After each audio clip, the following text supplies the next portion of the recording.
KSRTC bus ಚಾಲಕರು ತಾವು ಚಲಾಯಿಸುವ ಬಸ್ ಬಗ್ಗೆ ತಾಂತ್ರಿಕ ಮಾಹಿತಿಯನ್ನು ಪಡೆದುಕೊಂಡಲ್ಲಿ ಅಪಘಾತ ರಹಿತವಾಗಿ ಚಲಾಯಿಸಲು ಸಾಧ್ಯ ಎಂದು ನ್ಯಾಯಾಧೀಶ ರಾಜು ತಿಳಿಸಿದರು. ತಾಲೂಕಿನ ಕಗ್ಗುಂಡಿ ಗೇಟ್ ಬಳಿಯ ಕೆಎಸ್ಆರ್ಟಿಸಿ ಡಿಪೋದಲ್ಲಿ ಪಿರಿಯಾಪಟ್ಟಣ ರೋಟರಿ ಐಕಾನ್ಸ್ ಮತ್ತು ವಕೀಲರ ಸಂಘದ ವತಿಯಿಂದ ಏರ್ಪಡಿಸಿದ್ದ ಕಾನೂನು ಅರಿವು ಶಿಬಿರವನ್ನು ಉದ್ಘಾಟಿಸಿ ಮಾತನಾಡಿದರು. ಕಚೇರಿಗಳಲ್ಲಿ ಕುಳಿತು ಆರಾಮವಾಗಿ ಕೆಲಸ ಮಾಡುವಂತೆ ವಾಹನ ಚಲಾಯಿಸಲು ಸಾಧ್ಯವಿಲ್ಲ. ಇದು ವಿಭಿನ್ನ ಕೆಲಸವಾಗಿದ್ದು, ಕರ್ತವ್ಯದ ಸಮಯದಲ್ಲಿ ಮೈಯೆಲ್ಲ ಕಣ್ಣಾಗಿ ಎಚ್ಚರಿಕೆಯಿಂದ ಇದ್ದರೆ ಮಾತ್ರ ಸುರಕ್ಷಿತವಾಗಿ ಪ್ರಯಾಣಿಕರನ್ನು ಕರೆದುಕೊಂಡು ಹೋಗಲು ಸಾಧ್ಯ ಎಂದರು. ಕೆಲವು ಬಸ್ಗಳಿಗೆ ವಿಮಾ ಪಾಲಿಸಿಯ ಸೌಲಭ್ಯವಿರುವುದಿಲ್ಲ. ಅಂತಹ ಬಸ್ಗಳು ಅಪಘಾತವಾದರೆ ನಿಗಮಕ್ಕೆ ಲಕ್ಷಾಂತರ ರೂಪಾಯಿ ನಷ್ಟವಾಗಲಿದೆ. ನಿಗಮ ಲಾಭದಲ್ಲಿರುವಂತೆ ನೋಡಿಕೊಂಡು ಮತ್ತು ಅವರ ಸಮಸ್ಯೆಗಳನ್ನು ಹೇಗೆ ನಿಭಾಯಿಸಿಕೊಳ್ಬೋದು ಅಂತಕ್ಕಂಥದ್ದು ಮತ್ತು ಅಲ್ಲಲ್ಲಿ ಇದೇ ರೀತಿ KSRTC ಇಲಾಖೆ ನೌಕರರಿಗೂ ಸಹ ಕಾರ್ಯಕ್ರಮಗಳನ್ನು ಅವರು ಉಚಿತವಾಗಿ ನಡೆಸ್ಕೊಂಡು ಬರ್ತಾ ಇದ್ದಾರೆ. ನಾನು ಹಲವಾರು ಕಡೆ ಅವರು ನೋಡಿದ್ದೀನಿ. ಅದಕ್ಕೋಸ್ಕರ ಅವ್ರಿಗೆ ನನ್ನ ಒಂದು ತುಂಬ ಹೃದಯದ ವಂದನೆಯನ್ನು ಅಂತ ಹೇಳ್ತೀನಿ. ಅದಕ್ಕೆ ನಿಮ್ಮ ಇಲಾಖೆಯವರು ಕೂಡ ಬಸ್ ಹತ್ತಿದ್ದೀರಿ, ನಿಮ್ಮ ಡ್ಯೂಟಿ ಮುಗಿಯುವವರೆಗೂ ಕೆಲಸ ಮಾಡಬೇಕು. ಡ್ರೈವರ್ಸ್ ಅಂದರೆ ವಿಶೇಷವಾಗಿ ಮೈ ಮನಸ್ಸೆಲ್ಲ ತುಂಬ ಎಚ್ಚರಿಕೆಯಿಂದಿರಬೇಕು. ಯಾಕೆ ಅಂಥ ಒಂದು ಜಾಗರೂಕತೆಯನ್ನು ಇಟ್ಕೊಂಡು ತಾವು ಕೆಲಸ ಮಾಡುವಂಥ ಅವಶ್ಯಕತೆ ಇದ್ದೇ ಇದೆ. ಯಾಕೆಂದರೆ ಬೇರೆ ಕೆಲಸದಲ್ಲಿ ಹಂಗಲ್ಲ. ಬೇರೆ ಯಾವುದೋ ಟೇಬಲ್ ವರ್ಕ್ ಆದರೆ ಆ ಕಡೆ ಈ ಕಡೆ ಒಂದು 5 ನಿಮಿಷ ಮಾತಾಡ್ಕೊಂಡು ಏನೋ ವರ್ಕ್ ಮಾಡ್ತಾರೆ. ಅದು ಸಾಧ್ಯನೇ ಇಲ್ಲ. ಆಯ್ತು, ನಾನು ಹಲವಾರು ಕಡೆ ನಿಮ್ಮ KSRTC ಬಸ್ಸಲ್ಲಿ ಬೇರೆ ಬೇರೆ ನಾವು ದೂರ ಊರಿಂದ ನಾವು ಪ್ರಯಾಣ ಮಾಡುವಾಗ ನೋಡಿದ್ದೀವಿ. ಮತ್ತು ಬಸ್ಸಲ್ಲಿ ಸಾಕಷ್ಟು ನಾವು ಸಂಚಾರ ಮಾಡಿದ್ದೀವಿ. ನನಗೆ ಆಗಿರ್ತಕ್ಕಂಥ ಅನುಭವವನ್ನು ಮಿಶ್ರಣ ಮಾಡಿಕೊಂಡು ನಿಮಗೆ ಕಾನೂನಲ್ಲಿ ಏನೇನು ವ್ಯವಸ್ಥೆ ಇದೆ ಅಂತಕ್ಕಂಥದ್ದು ನಿಮಗೆ ತಿಳಿಸ್ಕೊಡ್ತೇವೆ.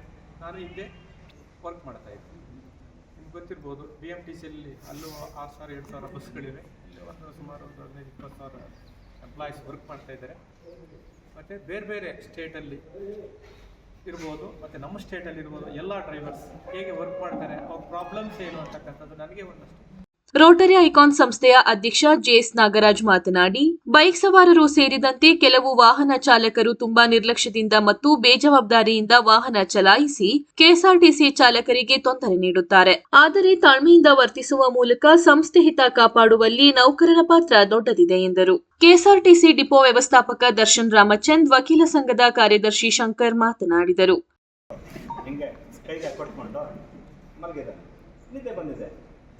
ಅವನು ಎಚ್ಚರ ಆದಾಗ ನೋಡ್ತಾನೆ, ಆ ಮುಂದ್ಗಡೆ ಜಪಾನ್ನ ಪ್ರಯಾಣಿಕ ಅವನ ಕಾಲುಗಳನ್ನ ಅವ್ನ ತೊಡೆ ಮೇಲೆ ಇರಿಸ್ಕೊಂಡು ಕೂತಿದ್ದಾನೆ.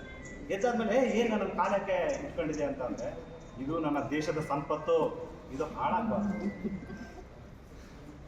ಈ ಟ್ರೈನು ನಮ್ಮ ದೇಶದ ಸಂಪತ್ತು. ಅದು ಅದಕ್ಕೇ ಜಪಾನ್ ಇವತ್ತು ಆ ಹಿರೋಶಿಮಾ ನಾಗಸಾಕಿ ಅಲ್ಲಿ ಆಗಂಥ ಒಂದು 1948ರ ಒಂದು ಘೋರ ಯುದ್ಧದಲ್ಲೂ ಇಡೀ ದೇಶ ನಿರ್ನಾಮ ಅದು ಇವತ್ತು ದೇಶಕ್ಕೆ.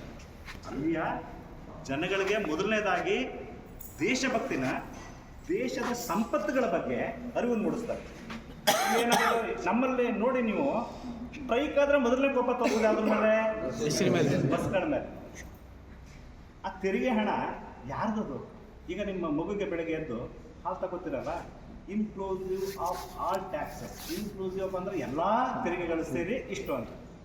ಈಗ ಒಂದು ಕಾರು, ಅದಕ್ಕೆ 13 ಲಕ್ಷ ರೂಪಾಯಿ ಕಾರು ಅಂತ ತಿಳ್ಕೊಂಡ್ರೆ ಅದಕ್ಕೆ 28-29 ಲಕ್ಷ ಆಯ್ತದೆ ಆನ್ ರೋಡ್ ಬರೋದಕ್ಕೆ. ಆ ತೆರಿಗೆ ಯಾವುದು? ನಮ್ಮದು. ಆ ತೆರಿಗೆ ಹಣದಿಂದ ಸರ್ಕಾರ ನಡೆಸೋರು ಯಾರು ಅವ್ರ ಜೋಬಿಂದ ದುಡ್ಡು ಹಾಕಲ್ಲ. ಆ ತೆರಿಗೆ ಹಣದಿಂದ ಈ ವ್ಯವಸ್ಥೆಗಳನ್ನ ಹುಟ್ಟಾಕಿರ್ತಾರೆ. ನಾವು ಹೋಗಿ ಅದಕ್ಕೆ ಬೆಂಕಿ ಇಟ್ಟೋದು,